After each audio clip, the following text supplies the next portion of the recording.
Bonsoir à toutes et à tous, bienvenue dans cette édition de nos informations, mais tout d'abord le sommaire.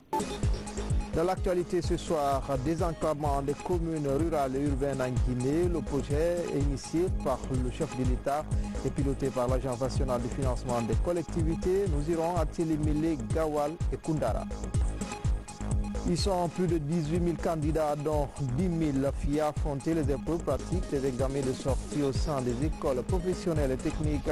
Les épreuves ont été lancées ce matin sur toute l'étendue du territoire national. Enfin, les larmes de la mamie de Yattara Junior après la victoire du Syrie hier face au Burundi. Le domicile familial du goléador Mohamed Lamine Elou Yattara était bondé du monde pour saluer les prouesses de l'attaquant guinéen. Voilà pour le sommaire. Encore une fois, bonsoir à toutes et à tous. Bienvenue dans cette édition. Conakry 2040, le projet prend de plus en plus forme. Le chef de gouvernement a présidé les travaux de réflexion autour de cette vision. La fluidité dans la circulation routière est en pôle d'opposition et nouveau plan de déplacement urbain est en cours. La rencontre a réuni membres du gouvernement, partenaires financiers et techniques. Les précisions avec Hadi Kamara, Kabasouma, Ousmane Kobele Keita. Conakry, métropole linéaire en pleine croissance, fait face aujourd'hui à de multiples défis. Concentration des fonctions économiques, administratives et marchandes, faible dessert du transport commun, démographie galopante et faible densité des voiries urbaines. L'enjeu est de taille. Voilà pourquoi le gouvernement et ses partenaires veulent aller vite et bien dans le cadre de l'amélioration de la mobilité à Conakry par la mise en œuvre d'un outil stratégique et opérationnel de planification et d'aide à la décision. Un premier financement a d'ailleurs été exécuté par le financement de l'étude Grand Conakry Vision 2040, dont les recommandations ont été approuvées lors d'un comité interministériel de l'aménagement du territoire en janvier 2017. Le plan de déplacement urbain de Conakry s'inscrit d'ailleurs dans cette étude qui avait identifié la problématique de la mobilité urbaine avec celle de l'assainissement comme l'enjeu majeur de la ville capitale à court terme. Vous le savez, un des axes prioritaires de notre coopération est justement l'assainissement. Ici, il est question d'examiner et valider le plan de déplacement urbain de Conakry, PDU en abrégé. Là-dessus, les techniciens orientent leur stratégie vers la régulation et la coordination de l'ensemble des systèmes de transport en commun. Au cours de la première année de l'étude, un vaste programme de comptage du trafic automobile et d'enquête origine-destination des mouvements de véhicules a été conduit dans l'ensemble de l'opération. Ce programme a mis en œuvre 22 postes d'enquête localisés sur 6 lignes écrans ayant fonctionné de 6h à 19h. 12 postes de comptage manuel ayant fonctionné 24 heures sur 24. Des comptages directionnels ont également été effectués au niveau de 32 carrefours importants. 10 d'entre eux ont été filmés par un drone au cours des heures de pointe pour analyser le trafic. Des relevés sur le stationnement ont été réalisés au niveau des principales voies de Kaloum. Une enquête auprès de 2500 ménages répartis dans les 5 communes de Conakry et dans les agglomérations de Koya et de Dubrika a également été réalisée au cours de cette étude. Elle a permis d'identifier les paramètres socio-économiques qui expliquent le nombre, les motifs et le choix modal de déplacement des personnes au sein de l'agglomération. Cette autre vision du président de la République va permettre de créer des infrastructures et des services de transport afin de rendre la circulation fluide et déconcentrer les activités portuaires et marchandes. Aujourd'hui, le Grand Conakry a une population actuelle d'environ 2,5 millions avec un taux de croissance de 4% en moyenne. Plus de 4 millions de Guinéens vivent en ville, principalement à Conakry. Une mobilité bien pensée devrait leur permettre un accès plus facile aux infrastructures et services de base, tels que l'école, le travail, la culture, les loisirs ou encore la santé. Pourtant, comme vous le savez, la mobilité urbaine est vécue à Conakry comme une contrainte, j'allais dire un cauchemar, avec un faible développement des transports collectifs et une surutilisation des véhicules individuels, source de congestion du trafic routier. L'ambition, par conséquent, du gouvernement de la République est de réorienter la mobilité vers les modes de déplacement durables, plus respectueux du climat, de la santé, du bien-être et de la sécurité des concitoyens. À la mise en place de notre gouvernement, le professeur Alpha Condé a clairement instruit l'impérieuse nécessité de faciliter les déplacements des populations, notamment dans la capitale Conakry. Je dois dire que la thématique de l'urbanisation est au cœur de la vision du président de la République, qui, avec le programme Grand Conakry Vision 2040, entend aménager l'espace urbain de Conakry à Kindia. C'est une rencontre qui vient renforcer l'analyse et la définition des institutions qui seront chargées de mettre en œuvre, d'exploiter et de réguler les infrastructures et systèmes de transport recommandés par l'étude du PDU, plan de déplacement urbain.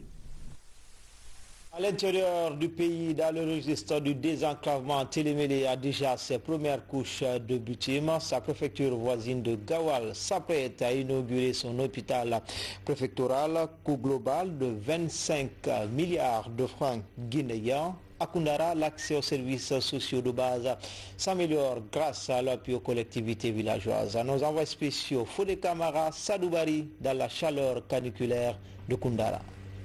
À l'heure caniculaire, nous sommes sous le pied du mont Badiar qui donne son nom à la préfecture de Koundara. Ici, sous le pied de ce mont majestueux, nous vous invitons à un voyage pour découvrir le triangle Koundara, Gawal, Télémélé. Un triangle où des actions de développement d'envergure sont enclenchées, des actions de développement dont les premières empreintes sont très saluées par les populations rurales bénéficiaires. À Koundara, sur les rives du fleuve Koliba, les préoccupations des populations rurales de Kamabi gravitent autour de l'aménagement des 1500 hectares de la plaine risicole d'Alkémé. Dans le plan de développement local de cette commune, d'autres requêtes ouvrent une fenêtre sur la réalisation des infrastructures d'accès aux services sociaux de base. Ici à Kamabi, au-delà d'une école primaire, la vieille maison des jeunes doit être reconstruite par l'ANAFIC, Agence nationale de financement des collectivités. Ce qui se passe actuellement, présentement là, ça devient une histoire, chez nous ça sera historique. Tant au niveau de la commune rurale que je dirige actuellement, tant au niveau de la jeunesse de Kamabi. Parce que ça c'est pour la jeunesse et ça sera pour la jeunesse et au profit de la jeunesse. Donc c'est quelque chose qui est longtemps sollicité par cette jeunesse qui est réalisé aujourd'hui. Financé à hauteur de plus d'1 milliard, 300 millions de francs guinéens, ces deux infrastructures viennent s'ajouter à 2 écoles primaires et à un collège construit et équipé par le PACV, programme d'appui aux communautés villageoises. Le Kamabi, direction Sambaïlo, situé à la frontière avec la Guinée-Bissau et le Sénégal. La commune rurale de Sambaïlo est un centre de négoce transfrontalier dont la démographie est de près de 16 000 âmes. Cette sous-préfecture, tout son impôt réuni, tout son impôt. Quand je dis impôt, l'impôt minimum et tout ce que c'est, toute autre taxe, ça faisait 12 millions. Avec l'arrivée du professeur Alpha Condé, cette sous-préfecture, avant aujourd'hui, a bénéficié de 3 877 millions dans le cadre, n'est-ce pas, de la construction des écoles, des centres de santé et, n'est-ce pas, des ponts. Aujourd'hui, voilà que nous sommes aujourd'hui à Sambaïlo pour remettre à cette population, présenter à cette population un chèque, n'est-ce pas, de 1 milliard 273 millions, rien que pour cette année seulement. Dans le cadre, n'est-ce pas, du choix effectué même par les collectivités, à savoir la maison des jeunes et le poste de centre de santé. Le leader, c'est une vision. C'est une très grande vision de la part du professeur Alpha Condé. Il a pensé aux citoyens lambda de Yomu à Koundara. Il a parlé des districts, il a parlé des préfectures et des sous-préfectures. Donc si le président Alpha Condé a eu cette vision, c'est pour repartir les ressources de ce pays, pour que chacun ait une part. Sur les 260 km de l'axe Labé-Boundou-Fourdou, à la frontière avec le Sénégal, après Kouncitel, 17 km de bretelles conduisent au centre-ville de Gawal. Un centre-ville où les travaux de construction de l'hôpital préfectoral sont quasiment terminés. Un financement du BND, Budget national de développement, à hauteur de 25 milliards de francs guinéens. nous venons de poser la première pierre pour le marché central de Gawal. C'était une promesse du chef de l'État de 2015 qui est en train d'être réalisée. J'avoue que je suis au comble, je suis aux anges, je suis satisfait. À Gawal, toujours dans le registre du développement à la base, le centre de santé amélioré de la commune rurale de Koumbia est aussi reconstruit. Aujourd'hui, les autorités saluent cette démarche et souhaitent l'accélération des opérations d'équipement de ces infrastructures sanitaires très attendues par les populations rurales bénéficiaires. Allons à présent dans le Kakandé, le ministre de l'Information et de la Communication était dans la région ce week-end pour la pose des premières pierres des infrastructures financées par l'ANAFIC. Le ministre Parrain de Bouquet a lancé notamment les travaux de réalisation d'un collège et d'un poste de santé à Sangaredi. Mamadou Saliouba, Aboubakar Sidiki Souma. Ce folklore du terroir est l'expression de joie de la population de Sangaredi face au projet de développement financé par l'ANAFIC. La commune rurale bénéficie de plus de 2 milliards de francs guinéens pour la réalisation de plusieurs infrastructures, notamment un poste de santé dans le quartier Tiankounaï à la périphérie de la ville, un hangar moderne à la gare routière de la localité et un collège de 4 salles de classe dans le district de Bouléré. Les travaux sont lancés sous le regard enthousiaste de la communauté. Ce collège était là. C'est en 1973 que l'arrondissement a été transféré à Sangaredi à cause de la compagnie des bauxites de Guinée. Le collège est de retour à Bouléré après 46 ans. Comme tous les autres édifices financés par l'Agence nationale de financement des collectivités, il sera réalisé par une entreprise locale. Une volonté des autorités publiques pour promouvoir l'expertise locale et générer de l'emploi pour la jeunesse. Le programme ANAFIC a été déclenché par le chef de l'État pour être un catalyseur de développement local. Et pour ce faire, le président de la République avait indiqué que les entreprises qui devaient être recrutées dans le cadre de l'exécution des différents projets devaient être des entreprises locales. Et il avait aussi dit que les micro-projets qui devaient faire l'objet de réalisation de travaux devaient être des micro-projets sollicités par les populations à la base. Donc il était important qu'à mi-parcours du lancement des travaux de réalisation de ces projets, que je m'entretienne avec les agents de développement locaux, les ADL, avec la préfecture, le service de l'ANAFIC, pour faire le point de l'attribution de ces marchés, pour m'assurer que les entreprises adjudicataires étaient vraiment de la localité et pour revoir ensemble les différents points d'achoppement afin de les lever pour que la prochaine phase du programme soit un succès encore plus important que celle-ci. Ce programme de développement financé par l'ANAFIC vient améliorer la prospérité à Sangaredi, l'une des communes rurales les plus développées du pays. Justice, Conakry abrite les 7e journées de l'OADA. Au cours de la rencontre, magistrats, auxiliaires de justice et représentants du secteur privé réfléchissent sur l'amélioration de la gouvernance économique en Guinée. Le but de ces journées est d'envisager de moyens de lutte contre les délinquants économiques. Mamadi Termaka Misoko, Tcherno Younoussaba. À l'image des 16 autres pays membres de l'Organisation pour l'harmonisation en Afrique du droit des affaires OADA, la Guinée renforce ses instruments de lutte contre les crimes économiques et délits financiers. C'est le sens de la tenue des 7e journées de l'organisation.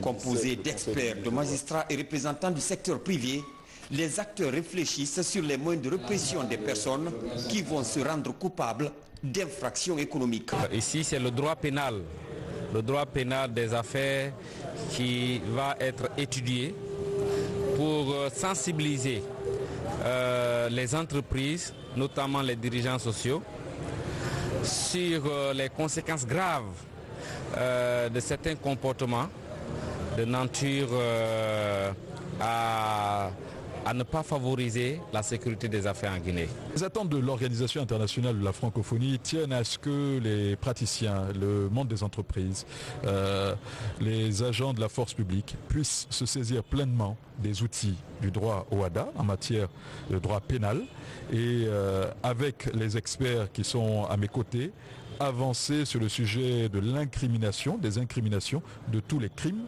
économiques. Déjà, la Guinée a fait un pas de plus dans l'amélioration du climat des affaires. Outre des procédures engagées contre certains commis de l'État pour détournement de fonds, pour la première fois, le tribunal de commerce va statuer sur les contentieux économiques. Le code pénal récemment adopté, justement, en a tenu compte désormais. Les crimes économiques sont de manière, je dirais, rigoureuse, sanctionnés en République de Guinée.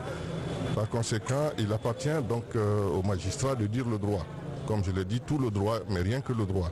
Ceci est très important pour la paix sociale, pour l'émergence de notre pays. Les crimes à col blanc, il faut le dire, les détournements, les concussions, la corruption sont des freins réellement au développement de la Guinée que nous voulons avoir comme pays émergent à l'horizon 2025-2030. Cette retraite de Conakry a un enjeu majeur dans la pratique du droit des affaires. Elle permettra à terme aux magistrats de cerner les différends qui pourront naître dans les activités économiques. Les examens de sortie au niveau de l'enseignement technique et professionnel se poursuivent. Après la phase pratique, les candidats ont entamé ce lundi le volet. Après la phase théorique, les candidats ont entamé ce lundi le volet pratique. Ils sont plus de 18 000, dont près de 10 000 filles, à affronter ces épreuves pratiques dans 116 filières. Lancé Kamisoko, Moussa Komara et la Yassila. Ils sont 519 sages-femmes et 521 infirmiers d'État à faire les évaluations pratiques cette année dans la commune de Ratoma. Issus de 14 écoles de formation technique, ces candidats sont repartis dans 2 centres respectivement à Lambagné et à Kobaya.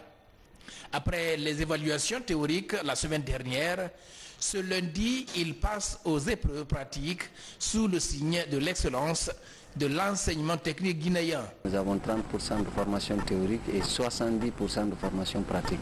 C'est ici que nous allons vérifier si effectivement toutes les compétences que nous leur avons données ont été assises complètement. Dans la région forestière, plus de 1800 candidats affrontent les épreuves pratiques de l'examen de sortie cette année.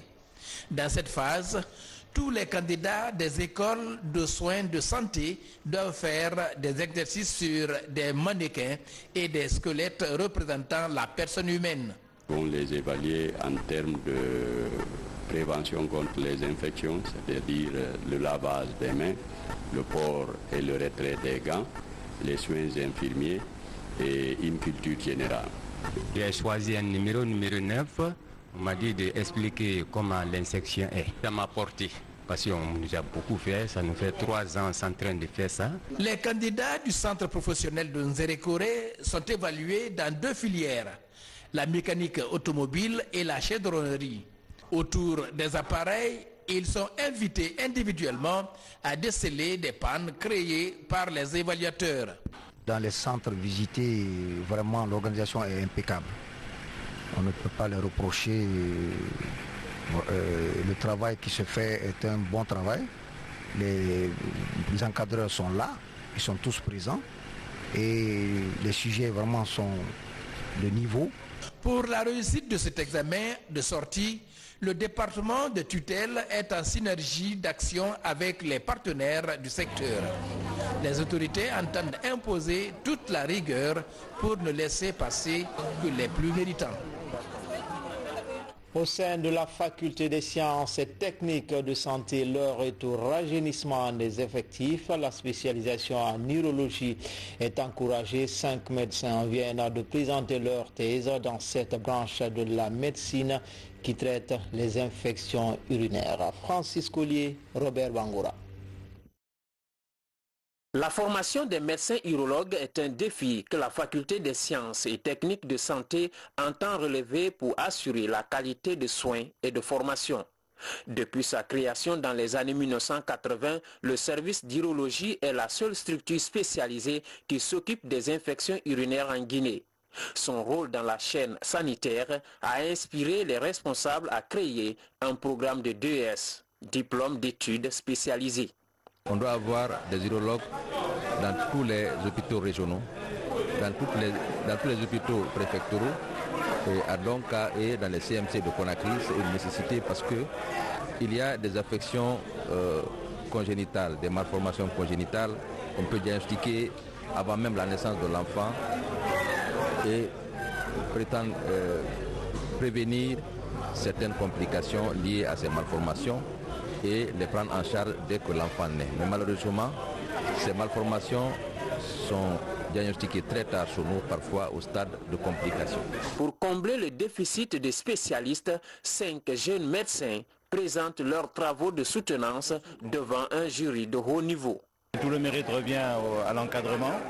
Et je peux vous dire que par rapport aux standards de là où je viens, c'était quasiment la même chose. Et ça, je pense que c'est une force pour nos universités africaines de sortir des éléments de qualité.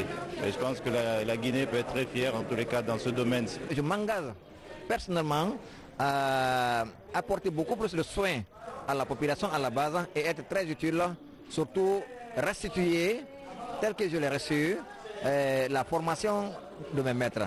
Les récipiendaires du diplôme d'études spécialisées en urologie ont reçu le conseil des aînés pour la poursuite de la mission de formation et de soins sanitaires. Cette troisième promotion prend le nom de professeur Mamadou Bobo Diallo, un des initiateurs du programme de DES en urologie.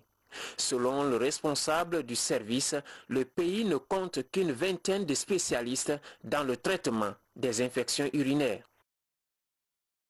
Santé publique, 3 ONG décident de mener la lutte. Il s'agit de Tenkiso, CFAD et Agile.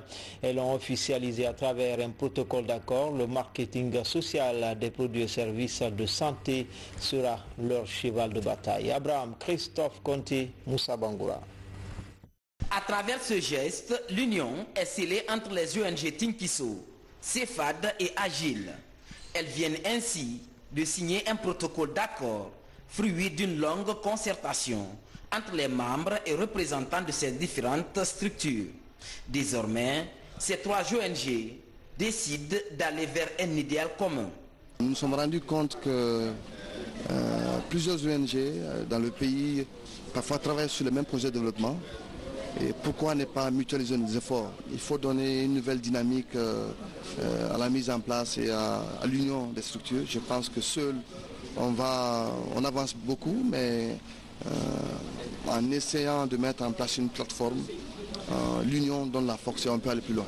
Les parties reconnaissent que la signature du présent protocole d'accord ne comporte aucune obligation financière, mais elle résulte uniquement de leur intention à collaborer pour promouvoir le vivre ensemble en Guinée. Je pense que le premier profit de ce protocole d'accord, c'est vraiment l'amélioration de la qualité de nos interventions sur le terrain.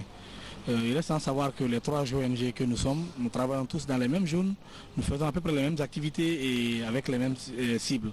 Donc en signant ce protocole d'accord, le premier profit, d'abord nous allons non seulement rehausser et améliorer la qualité de nos interventions, mais aussi mutualiser nos efforts sur le terrain et aussi capitaliser surtout les acquis que nous avons déjà. On a compris que nous avons des forces et des faiblesses. Là où on est fort, il y a des ONG qui ont les mêmes forces que nous. Et là où on est faible, certaines ONG ont assez de force sur ces aspects-là.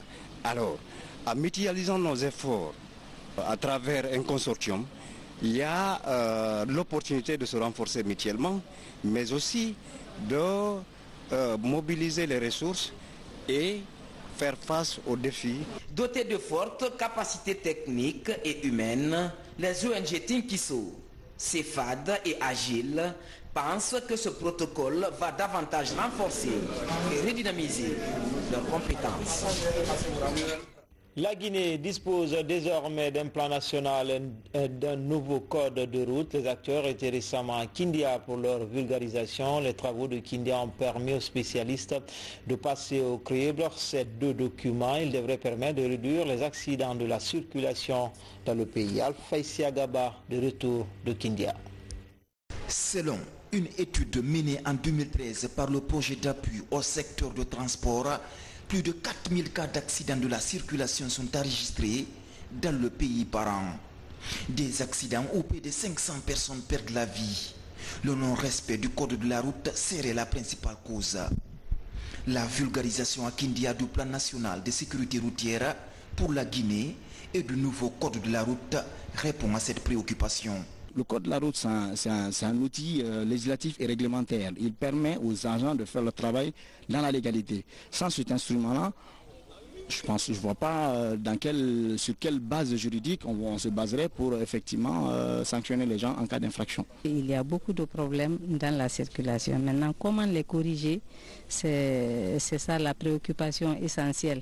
L'atelier est une chose, mais l'application des textes sur le terrain en est une autre.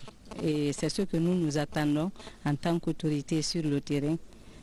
Si ces résultats sont bons, nous pouvons nous estimer très heureuses. Mais avant cela, nous encourageons vraiment que très rapidement, les structures se mettent en place et que les recommandations soient prises en compte. Dans ce nouveau code de la route, toutes les infractions, délits, amendes forfaitaires et peines de prison sont signalées. Sa mise en œuvre et son respect par les usagers devrait permettre à tous les acteurs impliqués dans la circulation routière de réduire et prévenir efficacement les accidents et les actes d'insévissement dans la circulation. Si tout le monde savait ce qu'il devait faire, vraiment on n'allait pas beaucoup de difficultés.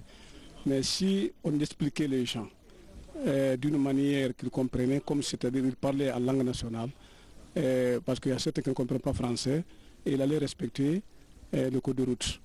Mais vous voyez, les usagers viennent garer n'importe comment. Et ils circulent n'importe comment. Ils ne connaissent pas là où ils doivent rentrer, ils ne connaissent pas là où ils doivent sortir. Ils ne connaissent pas là où ils vont multiplier les vitesses. Franchement, ça nous donne un peu de complications. Vous savez que Kindia est une zone accidentogène. Si l'usager est persuadé qu'il y a désormais un outil qui va sanctionner son comportement, donc c'est une mesure d'initiative aussi, l'apparition de ce code. L'élaboration de ce plan national de sécurité routière et du nouveau code de la route est financé par l'Union européenne avec l'assistance technique du projet d'appui au secteur de transport de Guinée. Ces 2 jours de travaux à Kindia ont permis aux participants de s'approprier ces 2 documents. Cela en vue de réduire considérablement les accidents sur nos routes. Dans l'actualité également, l'élaboration des rapports annuels de performance du PNDS en cours de préparation. Une rencontre a regroupé à cet effet les cadres des bureaux de stratégie et de développement des différents départements ministériels en toile de fond s'accorder sur la démarche à suivre. Explication, Maïmouna Bella Diallo. Après des moments de dur labeur soldés par l'élaboration du PNDS qui aujourd'hui a permis déjà d'injecter près de 9 milliards de dollars dans des projets de développement du pays, les travailleurs du plan ont eu droit à un moment de détente. À ce stade de la mise en œuvre du PNDS, ils sont tous galvanisés par les résultats obtenus. La réalisation du PNDS a été longue, donc ça a été un travail intense et remarquable. Donc je crois que le PNDS a pris l'essentiel des problèmes du peuple de Guinée, puisqu'il est basé non seulement sur la vision prospective Guinée 2040, mais aussi il est basé sur les autres agendas sous-régionaux et internationaux. Le PNDS mérite d'être fêté.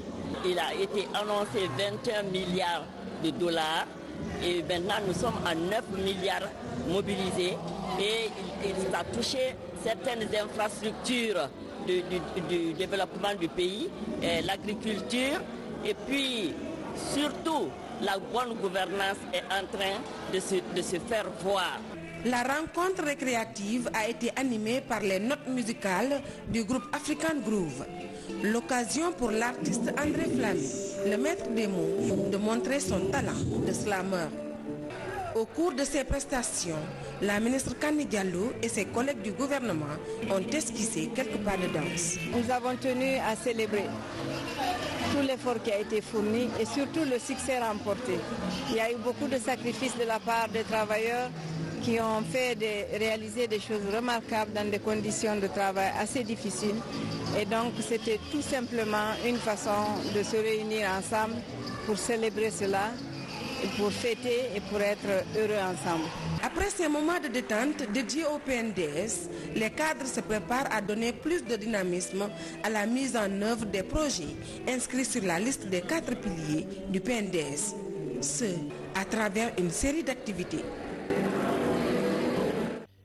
Et puis, ce communiqué, le président de l'Assemblée nationale porte à la connaissance de l'ensemble des députés, des membres du gouvernement, des représentants de la société civile et ceux des opérateurs économiques que l'Assemblée nationale organise conformément à son chronogramme les 2 et 3 juillet 2019, inclusivement le débat d'orientation budgétaire à l'hémicycle au Palais du Peuple à partir de 10 heures précises, conformément aux dispositions de l'article 15 de la loi organique relative aux lois des finances. Le débat d'orientation budgétaire est organisé dans le but de faire participer les citoyens et les entreprises à l'élaboration et à l'évaluation des politiques publiques du pays. Compte tenu de l'importance de l'activité à envisager, la présence de l'ensemble des députés, des membres du gouvernement, des représentants de la société civile et ceux des opérateurs économiques est vivement souhaitée. Le président honorable Claude Kory Contiano.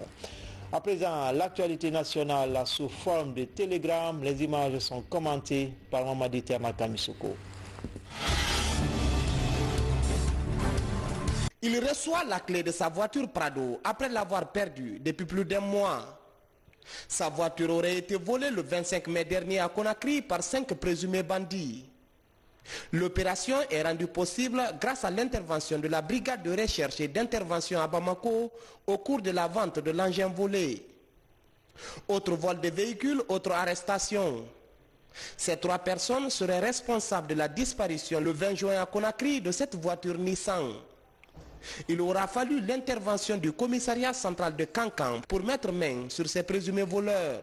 On a mis en œuvre en tout cas pour débusquer juste dans leur dernier retranchement les complices de ces hommes qui ne méritent que la fermeté de la loi, l'application stricte de la loi. C'est pour cette raison que nous avons instruit à la DPJ de les déférer automatiquement pour une comparution immédiate. Le mouvement La Nouvelle République lance officiellement ses activités. L'événement a donné lieu à un point de presse à Conakry. Ce mouvement, composé de jeunes leaders, entend prendre une part active au débat politique. La nouvelle plateforme se dit favorable à l'établissement d'une nouvelle constitution en Guinée qui pourrait ouvrir la voie à une candidature indépendante à la jeunesse. La constitution actuelle est une constitution bancale qui restreint la liberté des Guinéens. C'est une constitution exclusive qui dit la chose et son contraire. Est-ce que les jeunes Guinéens sont satisfaits à l'idée de savoir qu'ils ne peuvent pas se présenter à une élection nationale, y compris la présidentielle en Guinée, tant qu'ils ne sont pas d'un parti politique? À la maison de la presse de Kipé, journalistes, hommes de médias et agents de sécurité se concertent sur la procédure à suivre en cas de délit de presse ou commis par voie de presse. L'effet recherché est d'améliorer les relations de travail entre ces différentes entités professionnelles. Nous sommes partis d'un simple constat, c'est que les 3 entités, à travers leurs acteurs, travaillent ensemble sans que aucune des entités ne sache l'étendue et la limite du champ que le législateur de notre pays a défini pour lui. Nous ne voudrions pas que dans notre pays, que par la méconnaissance du cadre juridique de chacune des entités, que les relations du secteur de l'information, de la communication et du secteur de la justice et des médias soient des relations heurtées. Et c'est ce que nous avons constaté dans notre pays. Donc on ne peut pas résoudre ce malentendu dû à la méconnaissance du cadre juridique et institutionnel de chacune des entités qu'à travers le dialogue. La Fédération guinéenne de natation et de sauvetage a animé ce lundi un point de presse à Conakry. L'objectif était d'informer les hommes de médias sur l'organisation du championnat d'Afrique zone 2 du 1er au 3 novembre 2019. La compétition regroupera 23 pays dans la capitale guinéenne. La promotion de la citoyenneté au cœur des priorités au niveau des programmes télé de la RTG, une des émissions de votre lucarne joyeuse se consacre à ce projet. L'école guinéenne vient de lancer la deuxième édition du concours de civisme au sein des établissements scolaires du pays. On fait le point tout de suite avec Lanseka Misoko Aboubakar Diaby. L'école guinéenne est une émission du programme de la télévision nationale mettant aux prises des établissements scolaires autour d'un thème donné. Parmi les différentes thématiques abordées, la notion du civisme occupe une place de choix. Depuis l'année dernière, l'émission organise un concours inter-école sur la problématique de l'insalubrité, l'ethnocentrisme et la culture de la citoyenneté. Équipe 2. Mon devoir est le mien, ma conduite est un exemple pour tous. Équipe 2. Le malheur de chacun est le mien, mon bonheur partagé avec mes frères et sœurs. Équipe 2. Guinéen, je dois être moderne, disponible, je dois être au service de l'humanité tout entière. Équipe 2. Union, fraternité, solidarité, pour le bonheur de tous les peuples. Parmi ces élèves de l'école primaire Équipe 2, Maman Issata Kamara. À travers cette compétition, elle est largement informée sur le comportement d'un bon citoyen. À mes amis qui jettent les ordures partout, c'est que les ordures ne sont pas bons pour la santé. Car on ne peut pas vivre avec les ordures. Avec les ordures, nous risquerons d'attraper les maladies telles que le paludisme et autres maladies. L'initiative est vivement saluée par le département en charge de l'éducation nationale. Ces responsables promettent d'accompagner le processus dans les prochaines années en vue de toucher le maximum d'écoles.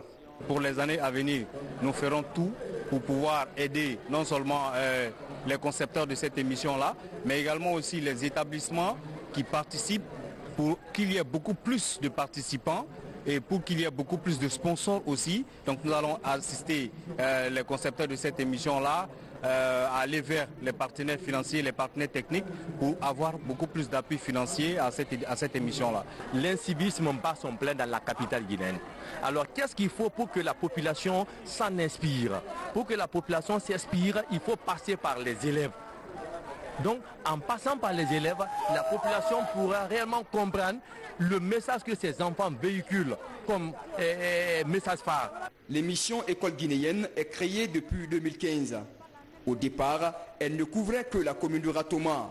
Depuis 2 ans, toutes les 5 communes de la capitale participent au programme d'émulation en milieu scolaire. Son défi aujourd'hui reste la couverture des écoles de l'intérieur du pays, histoire de lui donner un caractère national. Enfin, victoire du Sili avec un doublé de Yatara Junior. Juste après le match, les fans de celui qu'on appelle affectueusement Elo étaient fortement mobilisés au domicile familial du joueur autour de sa grand-mère qui a versé des larmes de joie. Les admirateurs ont salué les prouesses du goléador guinéen. Reportage Aboubakar Kamara, Faïsia Gaba, Abdoulaye Diallo. Lamine Yatara, l'homme du match Guinée-Burundi. Pour sa 3e sortie dans cette CAN 2019, les 2 buts de la Guinée ont été marqués par ce jeune joueur. Il devient ainsi le meilleur buteur du Sili national en activité avec 12 buts à son actif. Quelques minutes après cette première victoire, les fans de Yatara se sont dirigés dans son quartier, l'Andrea, commune de Dixine, où il a grandi.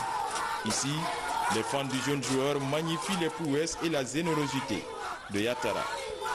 Depuis hier, le domicile de sa grand-mère est envahi.